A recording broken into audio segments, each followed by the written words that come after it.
Bonjour, bonjour, bonjour, bonjour, bonjour. Les 10 minutes d'aujourd'hui, dans le coin de Péricia, je vais m'adresser particulièrement à mes frères et sœurs artisans. J'entends quoi par artisan? J'entends toutes les personnes qui travaillent de leurs mains. Les couturières, les plombiers, les menuisiers, les qui m'aiment encore? Tu connais, mets tout dedans. Les artisans. Ces gens-là, ces gens-là, je ne sais pas. Je ne sais pas, vraiment, je ne sais pas. Le nombre de fois où tu confies ton tissu à une couturière, elle te donne un rendez-vous. Et puis, vraiment, elle te fait espérer, miroiter, rêver. Et puis, le jour J, tu arrives, c'est pas prêt. C'est jamais prêt. Il y a toujours une excuse. Il n'y avait pas le courant. J'étais malade. La machine était en panne. Mon apprenti n'était pas là. J'en passe et des meilleurs. Vous connaissez les excuses là. Faux rendez-vous sur faux rendez-vous. Les mécaniciens. Ah, Seigneur. Vous êtes nés de nouveau, non, mes frères et mes soeurs. Le Saint-Esprit est en vous, non? Maintenant, qu'est-ce qui n'a pas marché? Pourquoi vous faites ça? Non, mais à l'époque, j'avais laissé les couturières. On s'est dit non, on va confier aux gens de l'église, entre nous les gens de l'église. On va aider les frères, on va aider les sœurs. Pourquoi les donner son argent dans le monde alors qu'à l'église, il y a tout, les coiffeuses, tout ça. Pour trouver quelqu'un de confiance, vraiment, il faut se lever longtemps avant l'aurore. C'est incroyable. C'est terrible. Ça n'honore pas Dieu. Non, ça n'honore pas Dieu. Ce n'est pas bien. La réputation, c'est même pas une question de réputation, de votre réputation. C'est la réputation de Jésus qui est en danger. C'est la réputation de Jésus. Tu te dis enfant de Dieu, on arrive dans ton atelier, il y a des versets bibliques accrochés, il y a, je sais pas, il y a EMCI TV qui passe, ou il y a une radio chrétienne qui chante en fond sonore. Tu as toujours un verset au bout des lèvres, tu es toujours en train de Jésus, Jésus, Jésus, Jésus. Mais le reste là, c'est compliqué. Ah, Péricia, ta robe n'est pas prête parce que vendredi, j'avais veillé de prière. Donc vraiment, écoute. Mais je me dis, bon, peut-être que c'est parce qu'on est sœurs. Hein? Il y a quelqu'un qui a dit que si tu fais affaire avec des chrétiens, tu es vraiment l'homme le plus malheureux du monde. C'est très, très, très dangereux. Mais je me rends compte que c'est pas que entre nous, les gens de l'église. C'est une réputation que les gens se font. Donc, j'ai fini par conclure que il y a un esprit qui dérange mes frères et mes sœurs artisans. Feu sur toi. Fire! Arrière! Laisse mes sœurs couturières respecter leur rendez-vous. Laisse mes frères plombiers, menuisiers et autres honorer leur rendez-vous et bien faire leur travail. Laisse-les. Bon, maintenant j'ai chassé l'esprit qui vous dérange, donc devenez sérieux, s'il vous plaît. Devenez sérieux. Les gens pensent souvent que quand on parle d'honorer Dieu, c'est seulement quand on est à l'église, avoir le visage, tu vois non, le visage concentré dans la présence de Dieu, avoir l'air pieux, l'air humble, dans une attitude de prière, de méditation et de contemplation. Et puis une fois que le culte est fini, on va vaquer à ses occupations, le naturel revient au galop, et puis voilà. Non! Jésus mérite d'être honoré et d'être glorifié partout. Encore plus en dehors de l'église, parce qu'il a dit de nous que nous sommes la lumière du monde. Pas de l'église. Donc c'est dans le monde que nous devons briller. Le monde doit voir comment nous fonctionnons et être attiré, être intéressé par le Dieu que nous servons. Une fois, je suis arrivée dans l'atelier d'une sœur. J'ai trouvé une cliente là-bas qui était en train de livrer un show pas possible, tellement elle était fâchée, tellement elle était mécontente. Vraiment, j'en ai rougi. Bon, pas littéralement, hein, mais vous me comprenez, non, j'en ai noirci. J'ai changé de couleur. J'avais mal pour la sœur, mais en même temps, je me sentais mal parce que, ouais, je sais pas, on est des ambassadeurs, non? On défend une réputation.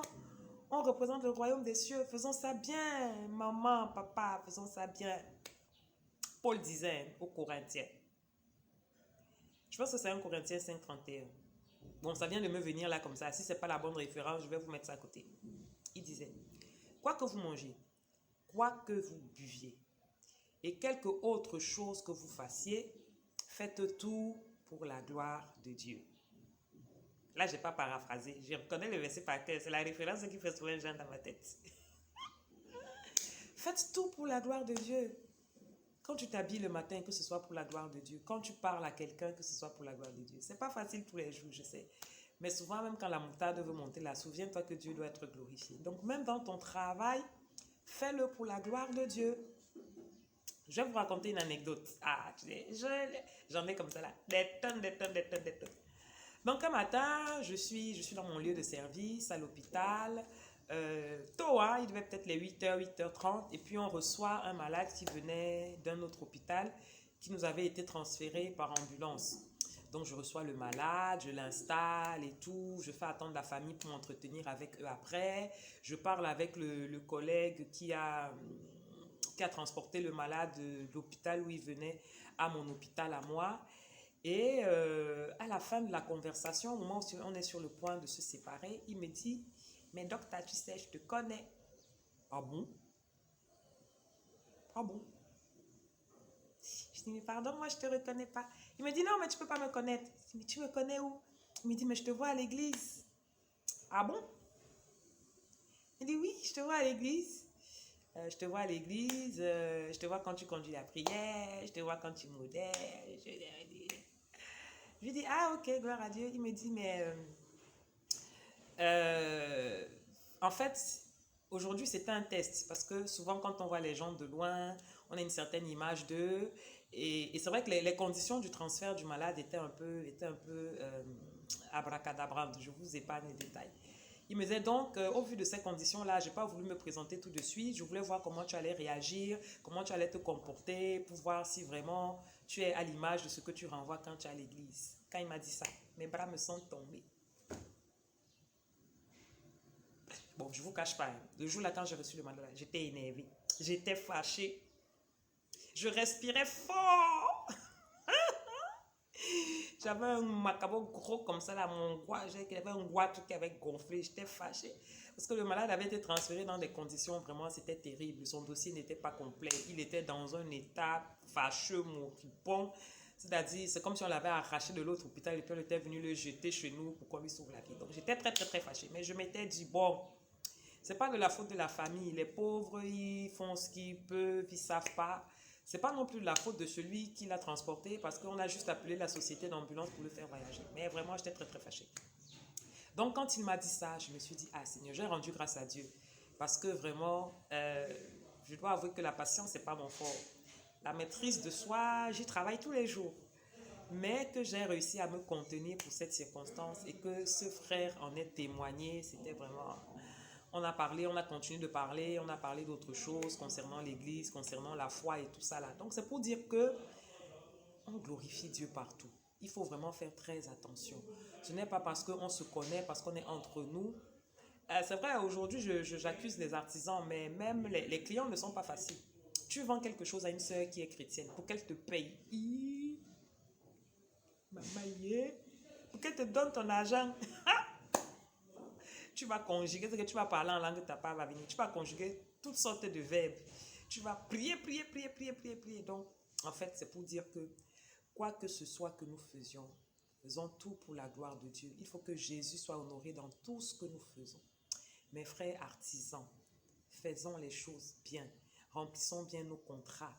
Respectons nos rendez-vous, respectons la parole donnée. Même quand nous sommes clients et que nous achetons quelque chose, ce n'est pas parce que c'est chez un frère en Christ que ça veut dire que nous devons le prendre à crédit ou gratuitement ou garder son argent ou je ne sais pas trop quoi. Faisons tout pour la gloire de Dieu. Quand tu couds la robe de ta sœur, fais-le pour la gloire de Dieu. Respecte, fais-le vraiment de manière magnifique, qu'il n'y ait rien à redire. Quand tu répares la voiture de ton frère ou de n'importe quel autre client, fais-le de manière parfaite pour que ta bonne réputation se répande à travers la ville et que Jésus soit glorifié. C'est aussi une façon d'évangéliser. D'accord? Je vous fais confiance. J'ai chassé l'esprit, hein. Donc maintenant là, tout va bien. Bye.